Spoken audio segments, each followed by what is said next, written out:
গলাটা জড়িয়ে ধরেছে। মা, তোমার কি হয়েছে মা? আমি শুনে আসলাম তুই নাকি সন্ন্যাস নিবি। হ্যাঁ মা, আমি সন্ন্যাস নেব। কেন রে নিমাই? আমি তোকে ভালোবাসায় কোথাও কমতি করেছি?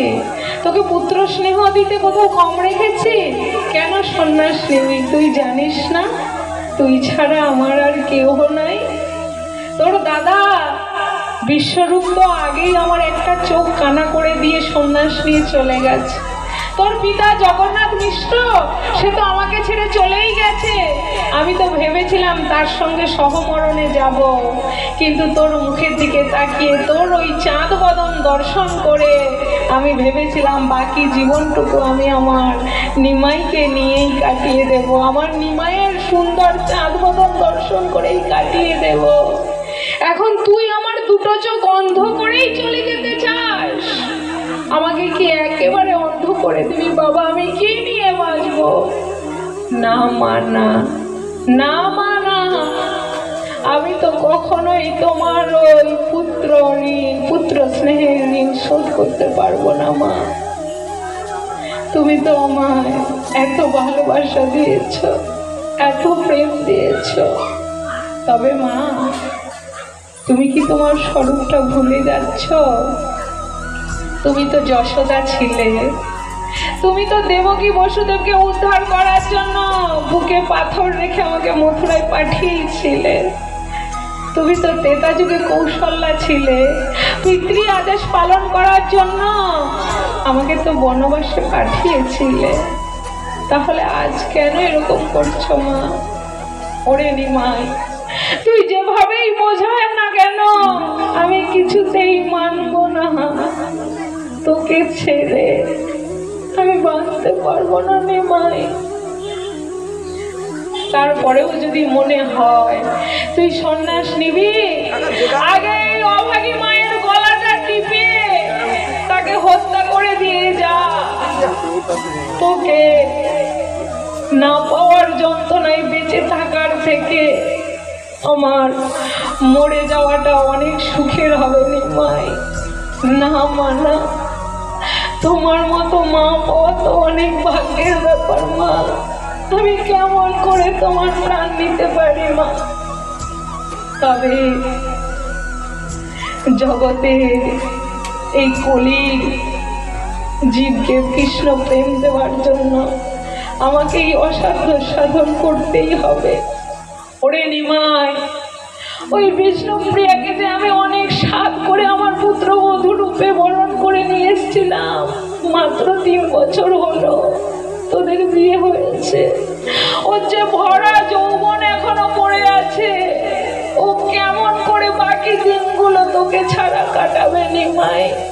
আরে ওই অভাগী তো সারা জীবন আমাকে গালমন্দ করবে রে। আমি কেমন করে ওই অভাগীর মুখের দিকে তাকাবো বলতো নিমাই? মা, মা গো, জগতের স্বার্থে আমাকে এই কঠিন ধর্ম পালন করতেই হবে মা। তুমি যদি না কৃপা করো, তুমি যদি না আমাকে আশীর্বাদ করো, কেমন করে সন্ন্যাসের মতো কঠিন ধর্ম আমি পালন করবো মা? তুমি আশীর্বাদ করো, তুমি কৃপা করো মা। আমি বিষ্ণুপ্রিয়ারও কাছ থেকে অনুমতি নেব, আগে তুমি তো আমায় কৃপা করো। সচি আর কিছু বললেন না। ঠিক আছে, যা। আমার চোখের দৃষ্টি গিয়ে যদি সারা জগতের মানুষ কৃষ্ণ প্রেম ভক্তিরূপ দৃষ্টি পায়, তাহলে যা বাবা, সন্ন্যাস নে। আমি কৃপা করলাম, আমি আশীর্বাদ করলাম, যা তুই সন্ন্যাস ধর্ম নে। এবার সামনে বিষ্ণুপ্রিয়া দাঁড়িয়ে দাঁড়িয়ে সব কথা শুনছিল। ছুটে চলে গেলেন ঘরের মধ্যে, যে মা অনুমতি দিয়ে দিয়েছে যখন আর কিছু করার নাই। খাটে বসে আমার বিষ্ণুপ্রিয়া কাঁদছে। আজ যেন বিষ্ণুপ্রিয়ার নয়ন থেকে অশ্রু নয়, রক্ত ধারা বর্ষিত হচ্ছে। কেমন করে প্রাণনাথ বিহনে আমি আমার এই বাকি জীবনটা কাটাবো? আমি তো এই জীবনে কিছুই চাই না, শুধু তাকে একবার চোখের দেখাই তো দেখি সারাদিনে কতটুকু পায় নিমাইকে। যখন গৌর মায়ের আশীর্বাদ নিয়ে ঘরের মধ্যে প্রবেশ করলেন, দেখলেন যে বিষ্ণুপ্রিয়া খাটের এক কোণে বসে বসে ঠুকরে ঠুকরে কাঁদছে।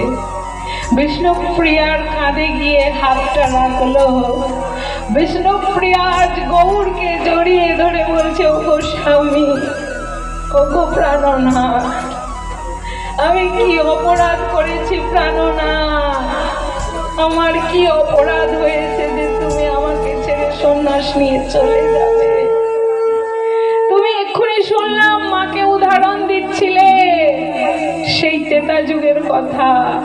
হ্যাঁ গো, ত্রেতা যুগে রাম বনবাসে গিয়েছিল, সীতা দেবীকে তো সঙ্গেই নিয়ে গিয়েছিল।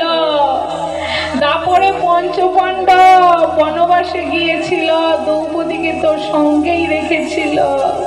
তাহলে তুমি কেন আমাকে সঙ্গে নেবে না প্রভু?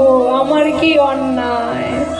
নিমাই বলছো, গো প্রিয়া, ওরা তো বনবাসে গিয়েছিল, আমি তো চিরতরে সন্ন্যাস নিয়ে চলে যাচ্ছি গো। সন্ন্যাসের প্রথম সোপানি হলো সে তার স্ত্রী মুখ আর কখনো দর্শন করতে পারবে না। ওগো স্ত্রী মূর্তি কেন?